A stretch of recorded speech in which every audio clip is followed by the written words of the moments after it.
નમસ્કાર, આપ જોઈ રહ્યા છો ન્યૂ ભારત ન્યૂઝ અને હું છું ધ્રુવી। અમદાવાદના વહીવટીતંત્ર દ્વારા સાબરમતી રિવરફ્રન્ટ બંધ કરવામાં આવ્યો છે। તંત્ર ફ્લાવર શોની તૈયારીઓમાં જોડાયું છે। તૈયારીઓના ભાગરૂપે 13 ડિસેમ્બર 2025 થી જાહેર જનતા માટે રિવરફ્રન્ટને બંધ કરવામાં આવ્યો છે। આ અંગેની જાહેરાત સાબરમતી રિવરફ્રન્ટના સત્તાવાર સોશિયલ મીડિયા પર પેજ પર કરવામાં આવી છે। કામગીરી પૂર્ણ થયા બાદ રિવરફ્રન્ટને રાબેતા મુજબ ચાલુ કરવામાં આવશે। આ સાથે જ મૂન ટ્રેલને પણ મુલાકાતીઓ માટે બંધ કરવામાં આવ્યું હોવાનું સામે આવ્યું છે।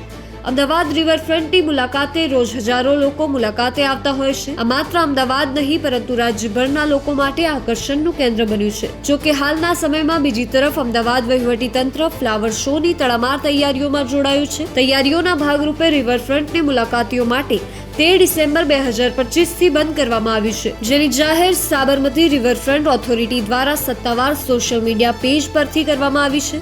આ સાથે જ મૂન ટ્રેલને પણ મુલાકાતીઓ માટે બંધ કરવામાં આવ્યું છે। આ વર્ષે તંત્ર દ્વારા અગાઉની જેમ રંગ ઉમંગ અને સુગંધ સાથે ફ્લાવર શોની તૈયારીઓમાં જોડાયું છે। આ ફ્લાવર શો જાન્યુઆરી 2026માં શરૂ થશે તેવું હાલ જાણવામાં મળી રહ્યું છે। ત્યાં સુધી રિવરફ્રન્ટની મુલાકાત લેવા માટે આતુર નાગરિકોએ નિરાશાનો સામનો કરવો પડશે।